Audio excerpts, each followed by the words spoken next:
끝날 때까지는 끝난 것이 아니다. 이 말은 지난주에 여러분들과 함께 나눴던 말씀처럼 지금까지 스포츠계에서 가장 유명한 어록입니다. 아직 경기는 끝나지 않았다. 다시 시작해라. 포기하지 마라. 마지막까지 최선을 다하라. 그러면 경기의 흐름이 바뀔 것이다. 역전할 수 있고 경기를 승리로 이끌 수 있을 것이다 라는 의미입니다. 그런데 이 끝날 때까지 끝난 것은 아니다 라는 말에는 여러분 또 한 가지의 중요한 의미가 있습니다. 시작이 아무리 좋더라도 마지막까지 좋다라고 보장할 수는 없다는 겁니다.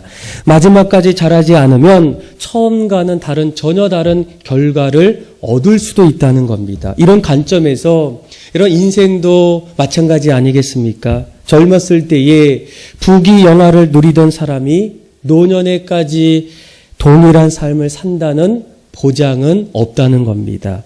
오히려 노년에 가서는 비참한 인생을 살 수도 있습니다.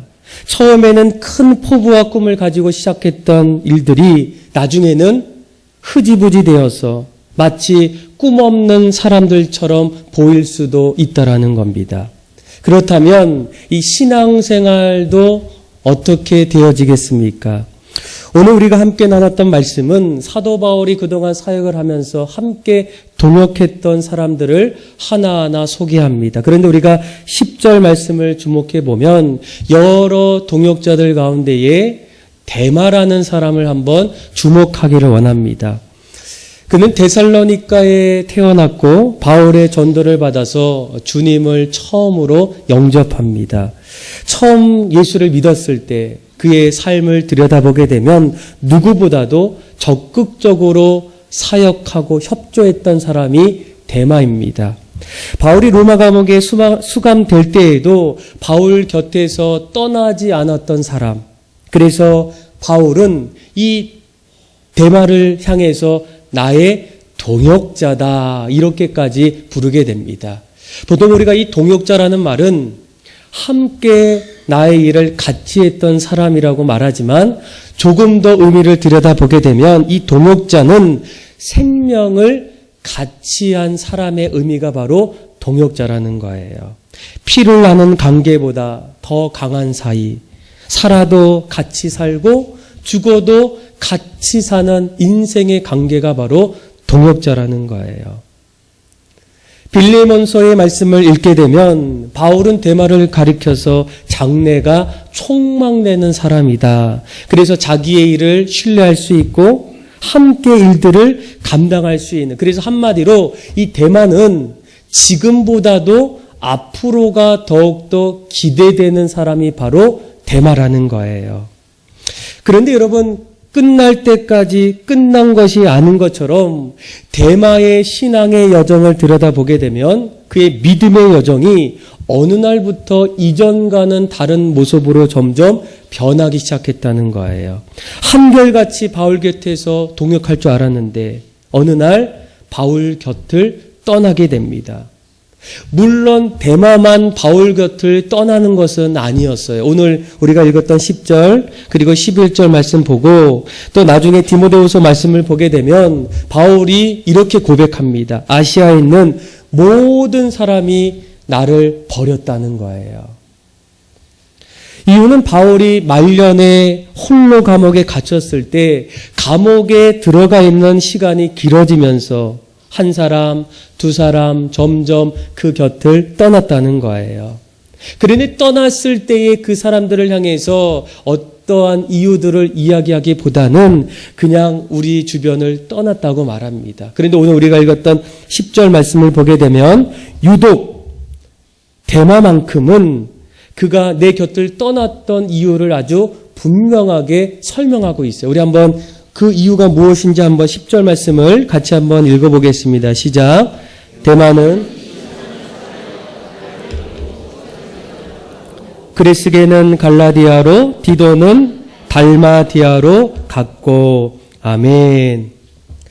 오늘보다 내일이 더 기대됐던 이 데마의 삶을 보면 그의 삶이 어느 날부터 달라집니다. 그리고 오늘 우리가 읽었던 말씀을 보게 되면 데마는 예수를 믿고 바울 곁에 동역하다가 어느 날부터 세상을 더욱더 사랑해서 바울을 떠났다 이렇게 고백했다는 거예요. 여러분 오늘 우리가 이 데마가 우리에게 주는 교훈이 있다면 무엇이겠습니까? 그러니까 신앙생활의 시작도 중요하지만 당연히 신앙생활의 시작이 좋다고 끝도 좋다고 말할 수 없다라는 거예요. 신앙의 시작이 아무리 좋아도 끝이 나쁘면 처음에 잘한 것들의 의미가 점점 사라지기 시작합니다. 이것이 바로 교회 안에서 가장 흔하게 보는 비극 중의 비극이라는 거예요. 그러면서 오늘 이 데마의 신앙의 모습 속에는 앞으로 우리 신앙생활에도 예외가 될 수가 없다라는 거예요. 우리도 신앙생활을 아주 열심히 하는 분들, 또 처음처럼 마지막까지 열매 맺을 것 같은 지금보다도 앞으로가 더 기대되는 분들이 아마 여기에 있을 수도 있어요. 그런데 그 일들이 마지막까지 정말로 열매 맺고 흔들리지 않는 신앙으로 이어질 수 있을까? 그러니까 데마의 신앙의 삶을 보게 되면 처음에 아무리 열심히 하고 지금처럼 앞으로가 더 기대되는 이 데마의 모습 속에는 끝날 때까지 끝나지 않는 인생처럼 우리의 신앙도 어느 날부터는 흔들릴 수도 있고 무너질 수도 있다라는 거예요. 이미 그 자리에 서 있는 분들도 아마 있다라는 거예요. 그래서 오늘 이 데마의 삶을 돌아보면서 데마가 어디서부터 잘못된 신앙의 길을 걸어갔을까? 처음에는 신앙이 매우 좋았다가 무엇이 그를 다른 길로 인도했을까? 데마가 왜 초지일간의 신앙에 실패한 이유가 도대체 무엇일까? 우리도 어쩌면 데마의 모습처럼 신앙의 길이 어느 순간에 데마의 길을 걸어가고 있는 것은 아니었을까? 그 이유를 하나하나 찾아보면서 우리가 다시금 일어서야 될 신앙의 모습과 회복이 무엇인지 또 우리가 지금 어디에 서 있는지를 함께 오늘 말씀을 통해 나누기를 원한다는 거예요. 여러분 데마가 왜 초지일간의 신앙에서 실패했던 이유가 도대체 무엇이겠습니까?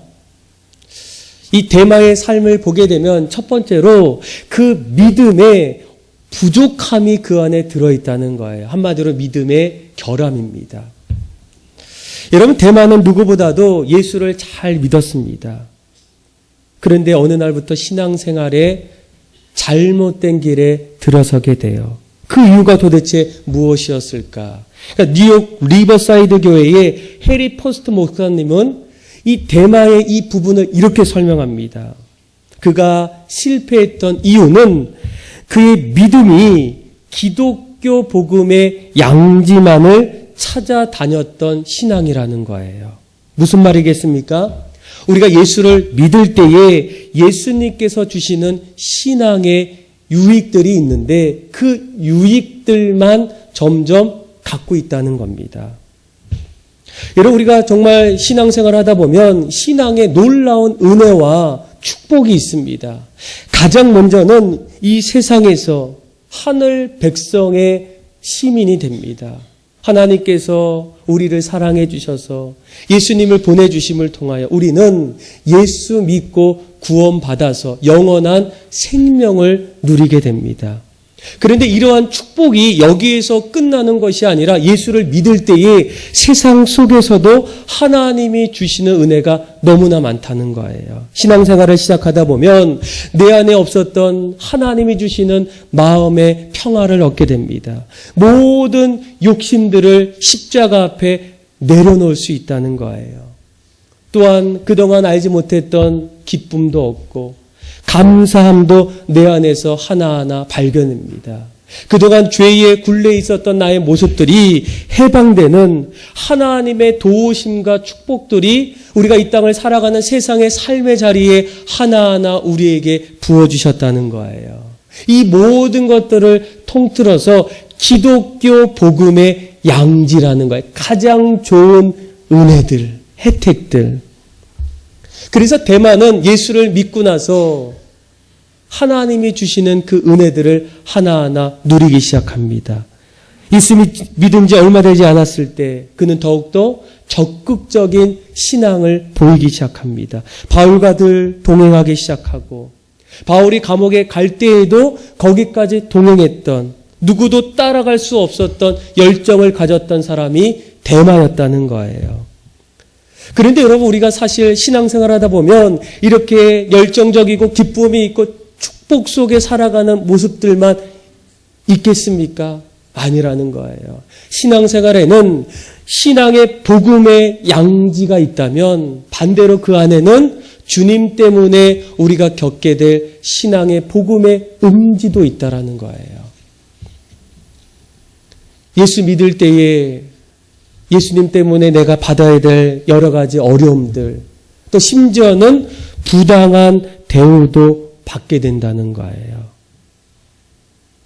데마는 예수를 믿고 난 이후에 늘 주님이 주시는 그 은혜 속에 있다가 어느 날 어려움이 찾아오고 힘듦이 찾아오고 더 이상 그 자리에서 견딜 수 없을 때에 하나님이 주시는 은혜보다도 세상에 보여지는 더 많은 것들이 점점 더 좋아 보이기 시작했다는 거예요.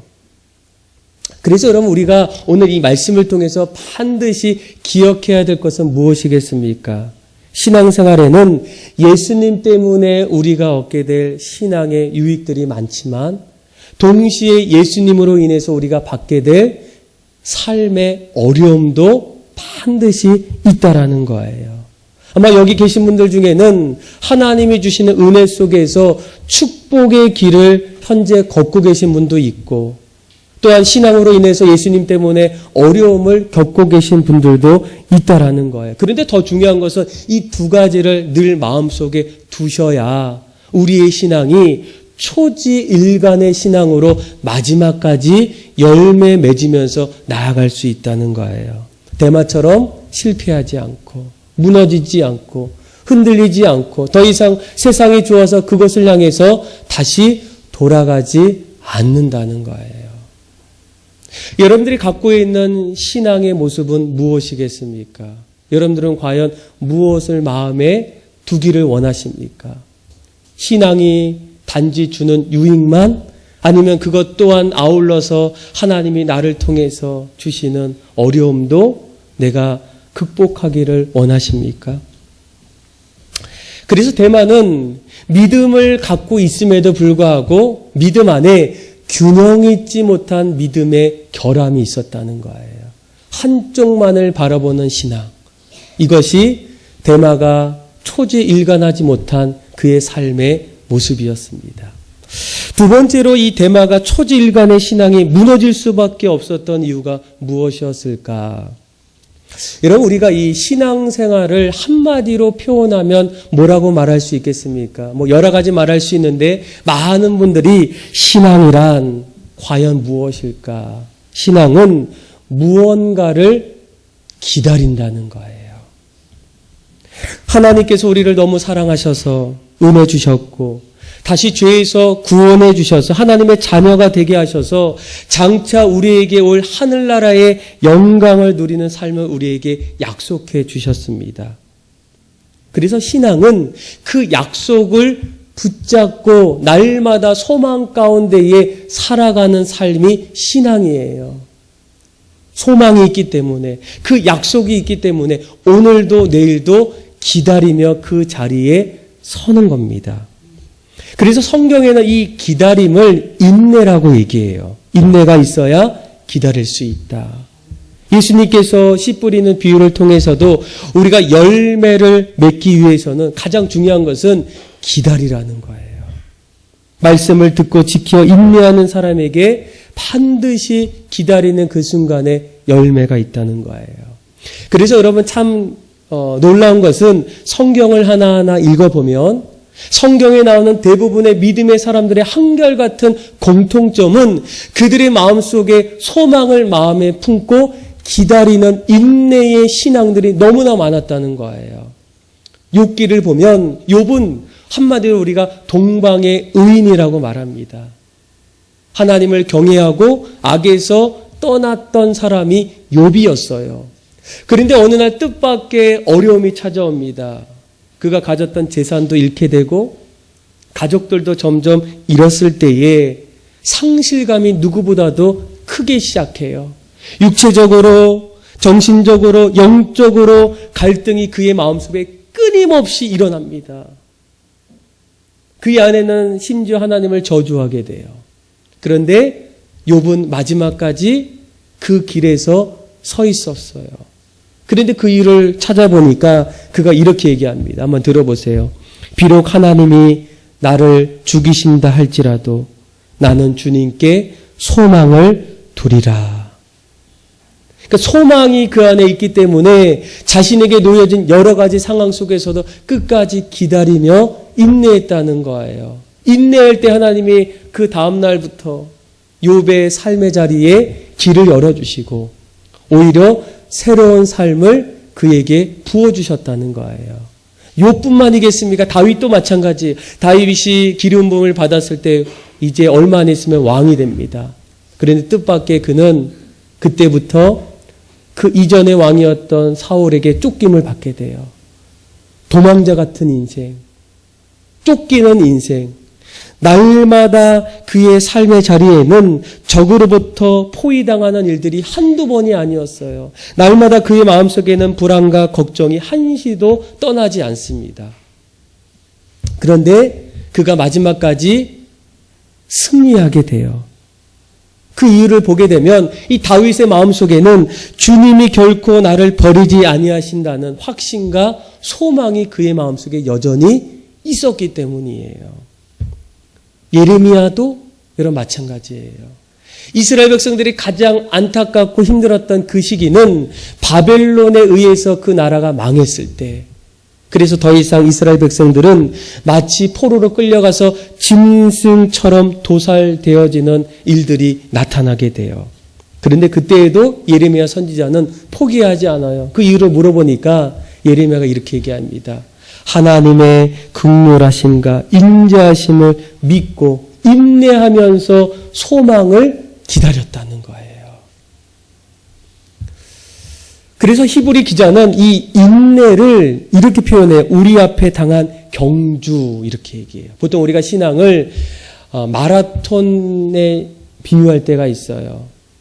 누구도 100m는 다 달릴 수 있어도 42.195km의 오랜 그 장거리는 아무나 달릴 수는 없다라는 거예요. 왜일까요? 오래 달리다 보면 힘든 구간이 나옵니다. 다리가 후들후들 할 때도 있고 또 현기증이 날 때도 있고 목이 마를 때도 있고 그 자리에서 주저앉아 포기하고 싶을 때가 너무나 많아요. 그런데 마라톤의 완주의 비결은 뭡니까? 인내예요. 인내. 참는 거예요. 목이 마를 때에도 현기증이 날 때에도 그 자리에 주저앉고 싶은 그런 마음이 있을 때에도 마지막까지 내가 참고 인내하다 보면 결국 결승점에 들어간다는 거예요. 여러분 데마가 초지일간의 신앙에서 무너졌던 이유가 무엇이겠습니까? 여러분 우리가 예수를 믿을 때에는 예수 믿고 주님을 위해 살겠다고 고백해요. 그때 우리에게 꼭 필요한 것은 그 고백 속에서 어떤 상황이 우리에게 일어날 때에도 끝까지 주님이 나에게 주신 그 소망을 마음에 품고 기다리고 인내하는 거예요. 그런데 이 데마는 점점 그의 삶의 자리에 어려움이 오고 사도 바울 동역자가 감옥에 갇혀 있고 더 이상 내 안에 참된 내가 원했던 신앙의 유익보다는 신앙으로 인해서 어려움이 하나하나 들어올 때에 이 데마가 무엇을 보게 됩니까? 세상에 좋은 것들을 보기 시작하고 인내해야 되는 그 자리에서 인내를 점점 포기하기 시작했다는 거예요. 여러분 사실 신앙은 이것저것 바꾸는 것이 아닙니다. 신앙은 유행이 아니라는 거예요. 세태에 따라서 바꿀 게 아니라는 거예요. 신앙은 한마디로 기다리는 거예요. 소망이 있기 때문에 바라보는 거예요. 하나님 우리가 초지일간한 신앙으로 살아갈 때에 가장 기뻐하신다는 거예요. 아마 여기 계신 분들도 데마처럼 그동안은 신앙으로 인해서 신앙의 유익들이 내 삶의 가정 안에, 일터 안에, 삶의 자리에 너무나 충만히 부어주셔서 열정도 있고 또 기쁨도 있고 무엇보다도 이것을 열심히 하기를 원했는데 어느 날부터 신앙의 양지가 아니라 음지로 점점 내가 겪어야 되고 견디기 어려운 그런 신앙의 일들이 내 안에 찾아오시는 분들도 아마 있을 거예요. 마치 대마처럼 포기할까? 그럴 때 우리가 반드시 마음속에 회복해야 될 마음은 무엇이겠습니까? 신앙은 견디는 거예요. 기다리는 거예요. 무엇 때문에 기다립니까? 우리 안에 소망이 있기 때문에. 가끔씩 세상 사람들이 우리에게 묻습니다. 무엇 때문에 그렇게 예수 믿고 사느냐? 물론 세상의 것이 너무나 좋은 것도 맞지만 세상보다도 하나님이 주시는 더 큰 은혜가 우리에게 더 충만하기 때문이에요. 비교할 수 없고 바꿀 수 없고 이룰 수 없는 하나님의 은혜가 우리에게 주어지기 때문에 그것이 우리에게 소망이 아니겠습니까? 그래서 여러분 이 대마와 같은 성격에 인내하지 못하는 그 마음이 점점 일어날 때 우리가 먼저 해야 될 일이 무엇이겠습니까? 하나님 앞에 나오셔야 돼요. 하나님 앞에 기도하시면서 나의 연약한 부분들, 모진 부분들을 다시 다져주세요라고 이렇게 하나님 앞에 간절히 구하셔야 돼요. 그래야 우리도 대마 같은 인생이 아니라 마지막까지 처음과 같이 열정이 있고 기쁨이 있고 마지막 열매 맺을 수 있는 신앙의 삶이 우리에게 찾아올 수 있다는 거예요. 여러분 이 대마가 왜 초지일간의 신앙에 있어서 흔들렸고 무너질 수밖에 없었을까? 첫째는 믿음의 결함이에요. 균형 있는 신앙의 믿음을 가져야 하는데 좋은 것만 생각하다 보면 좋지 않은 일들이 일어날 때 흔들리기 시작해요. 그리고 신앙은 바라보는 거예요. 견디는 겁니다. 끝까지 견딜 때 하나님이 마지막에 아니면 중간에 그 길을 다시금 열어주기 시작해요. 그리고 또 한 가지는 무엇이겠습니까? 우리가 예수님의 비유의 말씀을 보면 마태복음, 마가복음, 요한복음에 기록되어 있지 않지만 누가복음에 예수님의 비유를 통해서 이 그 대마의 또 한 가지 비밀을 우리가 찾아볼 수 있어요. 우리 한번 누가복음 14장 28절에서 30절인데 우리 다 같이 한 목소리로 화면을 보고 한번 읽어보겠습니다. 같이 한번 읽어볼까요? 시작. 너희 중에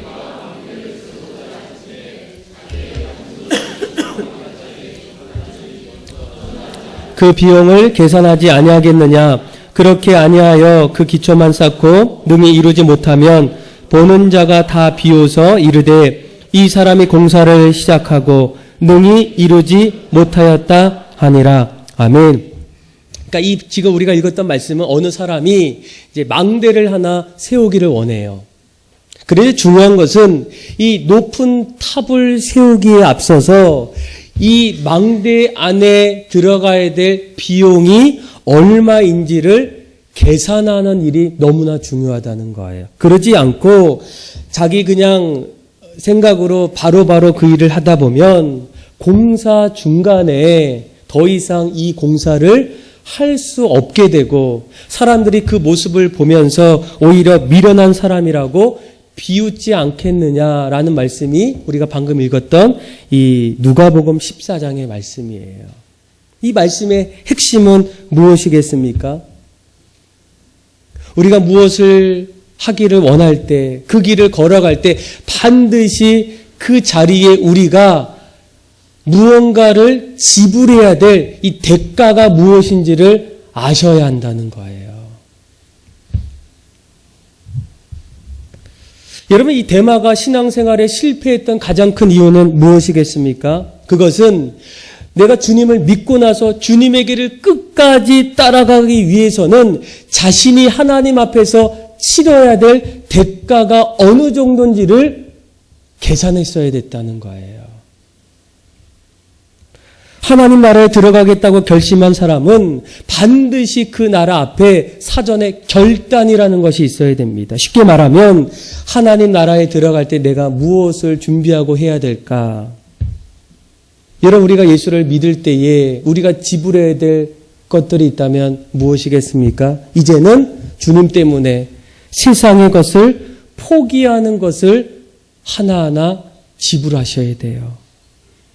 그동안 내가 나를 위해서 좋아했던 것들이 너무나 많았을 때 예수를 믿으면 주님이 내 안에 계셔서 내 삶을 이끌어 주실 때 내가 그동안 나를 위해서 지불했던 일들을 포기하고 이제는 하나님과 함께 일어나갈 일들을 하나하나 지불할 수 있는 마음을 계산하고 결단하셔야 돼요.